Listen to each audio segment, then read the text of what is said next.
নমস্কার বন্ধুরা, অপর্ণাস কিচেনে আপনাদের সবাইকে আবারও স্বাগত। আজকে আমি হাজির হয়ে গেছি আরও একটা নতুন রেসিপি নিয়ে, চিতল মাছের মুইঠা। তাহলে চলুন রেসিপিটা শুরু করি। এটা আমাদের একেবারে পুরনো বাঙালি রেসিপি, একটা মা ঠাকুমাদের কাছে শেখা। তাদের মতো হয়তো আমরা বানাতে পারবো না, কিন্তু অবশ্যই সেই রেসিপি অনুসরণ করে আমি আপনাদেরকে বানিয়ে দেখাচ্ছি। আশা করছি আপনারা বাড়িতে বানাবেন, ভালো লাগবে। এভাবে প্রথমে মাছটাকে ছাড়িয়ে নিতে হবে। তারপরে 3টে এখানে সেদ্ধ আলু নিয়েছি, এটাকে আমি ভালো করে মাখিয়ে নেব।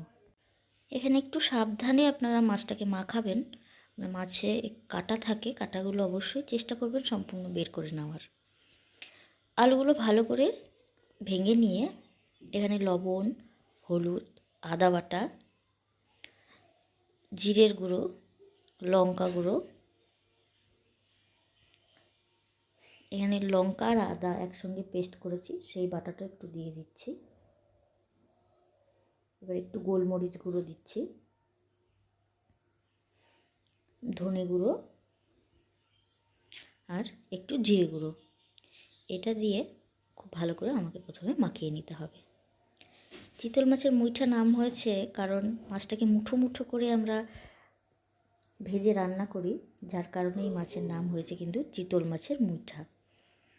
এবারে হাতে একটু সর্ষের তেল ভালো করে মাখিয়ে নিয়ে তারপর এটাকে মুঠো মুঠো করে আপনাকে এইভাবে মুইঠাগুলো বানিয়ে নিতে হবে। এখানে 4 পিস মাছে আমার প্রায় 18-20 পিস মুইঠা তৈরি হয়েছে। এগুলো যখন আমি গরম জলে সেদ্ধ করব তখন কিন্তু সাইজে একটু বড় হয়ে যাবে, যার কারণে খুব একটা বড় সাইজের আপনারা মুইঠাগুলো তৈরি করবেন না। জলটা খুব ভালো করে গরম হয়ে যাওয়ার পরে মুইঠাগুলো এইভাবে জলের মধ্যে ছেড়ে দিয়ে কিছুক্ষণ একটু ঢাকা দিয়ে রাখবেন। দেখবেন মুইঠাগুলো ভালো করে সেদ্ধও হয়ে যায় আর সাইজে একটু বড় সাইজের ফ্লপি হয়ে যায়, মানে একটু ফুলে ওঠে। দেখতে পাচ্ছেন কি সুন্দর সাইজে একটু ফুলে গেছে। এগুলো ভালো করে জল ছাড়িয়ে নিব, তারপরে এগুলো গরম তেলে আবার ভাজতে হবে। একটা কড়াই গরম করতে দিয়েছি, আমি সাদা তেল এবং সর্ষের তেল অর্ধেক অর্ধেক করে দিয়ে এখানে রান্না করব। তেলটা খুব ভালো করে গরম হয়ে যাওয়া পর্যন্ত অপেক্ষা করতে হবে। গ্যাসের ফ্লেমটা মাঝারি সাইজে রেখেছি। তারপরে এক এক করে মুইঠাগুলো দিয়ে আমি পাট পাট করে সব মাছগুলো একসঙ্গে দিয়ে ভাজবেন না, চেষ্টা করবেন অল্প অল্প করে মাছগুলো দিয়ে ভেজে নেওয়ার। এটা একেবারে সহজ রেসিপি, কিন্তু হয়তো সবার মনে হয় খুব ঝামেলার রেসিপি, কিন্তু না, খেতেও অসাধারণ। আর অল্প মাছে আপনার অনেকগুলো মাছের মুইঠা তৈরি হয়ে যায়। এটা একটা মানে সুস্বাদু একটা ট্র্যাডিশনাল বাঙালি রেসিপি।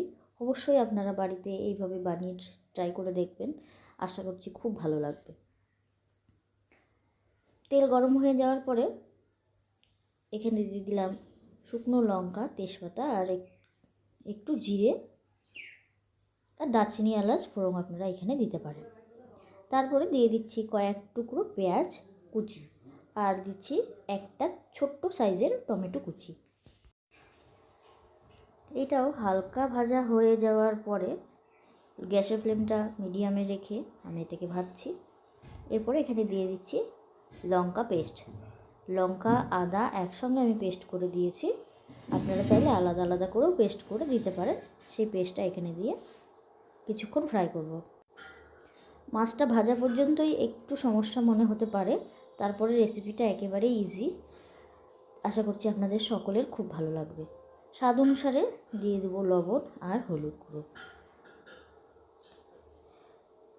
আমার রেসিপিটা যদি আপনাদের ভালো লেগে থাকে তাহলে অবশ্যই লাইক, শেয়ার, কমেন্ট করবেন বন্ধুদের সাথে। নতুন বন্ধু হয়ে থাকলে আমার চ্যানেলটাকে সাবস্ক্রাইব করবেন। যেহেতু আমি লঙ্কা বাটা দিয়েছি, এখানে আর লঙ্কা গুঁড়ো দেওয়ার প্রয়োজন নেই, শুধু কালারের জন্য আমি দিয়ে দিচ্ছি কাশ্মীরি লঙ্কা গুঁড়ো। এখন 1 চামচ পেঁয়াজ রসুন আপনারা এখানেই ব্যবহার করবেন। আমি আগেই পেঁয়াজ রসুনটা দিয়ে দিয়েছি, সেটা দেখানো হয়নি, স্কিপ হয়ে গেছে। পেঁয়াজ রসুন 1 চামচ, রসুনটা একেবারেই কম, পেঁয়াজটাও কম, 1 চামচ মতো পেঁয়াজ রসুন বাটা এখানে ব্যবহার করেছি। এবারে দিয়ে দিচ্ছি ধনে গুঁড়ো এবং জিরে গুঁড়ো।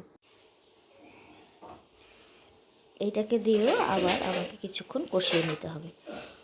এই সময় অবশ্যই মনে করে একটু চিনি আপনারা ব্যবহার করে দেবেন। এবারে দিয়ে দিচ্ছি সামান্য পরিমাণ টক দই। যদি আপনাদের কাছে টক দই না থাকে তাহলেও কোনো ব্যাপার নেই, টক দইটা স্কিপ করতে পারেন। আর একটু জল দিয়ে এখানে আমাকে মশলাটা কষিয়ে নিতে হবে, যাতে সম্পূর্ণ মশলাটা গন্ধ না ছড়ায়। ঝাল নুনটা এখানে অবশ্যই দেখে নেবেন, যদি মনে হয় একটু কম হয়েছে এখন কিন্তু আপনারা ঝালটা আবার অ্যাড করতে পারেন। গুঁড়ো লঙ্কা আমার একটু কম মনে হচ্ছিলো, আমি একটু লঙ্কা গুঁড়ো অ্যাড করলাম এখানে। এবারে আমার মশলাটা কষানো খুব ভালো করে হয়ে গেছে, দেখতে পাচ্ছেন তেলগুলো বেরিয়ে এসছে। আমি জল অ্যাড করে দেবো।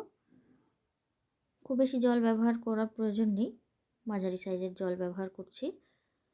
এখন গ্যাসের ফ্লেমটা হাই করে দেবো। যতক্ষণ না জল ফুটে উঠছে অপেক্ষা করে আমি মুইঠাগুলো এখানে দিয়ে দেব। দেখতেই পাচ্ছেন আমার রান্নার প্রসেসটা কত ইজি। অবশ্যই বাড়িতে ট্রাই করবেন। আবারও বলছি, ভালো লেগে থাকলে অবশ্যই কমেন্টে জানাবেন কেমন লাগছে। আমার এই রান্নাটা প্রায় শেষ হয়ে গেছে। এখন খুব ভালো করে ফুটে উঠলে এখানে ঘি আর গরম মশলা অ্যাড করব, তারপরে এটাকে নামিয়ে নেব। বাঙালির কিন্তু কথাই আছে, আপনারা শুনে থাকবেন, চিতল মাছের মুইঠা গরম ভাতে দুইটা। এই রেসিপিটা ঠিক সেই রকমই। অবশ্যই এরকম করে বানাবেন, আশা করছি খুব ভালো লাগবে। আপনারা সবাই খুব ভালো থাকবেন, সুস্থ থাকবেন। আমার এই রেসিপিটা শেষ পর্যন্ত দেখার জন্য আপনাদেরকে অনেক অনেক ধন্যবাদ। আপনাদের সঙ্গে আবারও দেখা হবে অন্য কোনো রেসিপি নিয়ে। আর যদি কোনো রেসিপি আপনারা জানতে চান যেটা আপনাদের পছন্দের, কিন্তু রেসিপিটা আপনারা জানেন না, তাহলে অবশ্যই আমাকে কমেন্ট সেকশানে কমেন্টে জানান। আমি আমার মতন করে আপনাদের সঙ্গে সেই রেসিপিটা শেয়ার করব যত তাড়াতাড়ি সম্ভব। আবারও আপনাদেরকে অনেক অনেক ধন্যবাদ রেসিপিটা দেখার জন্য।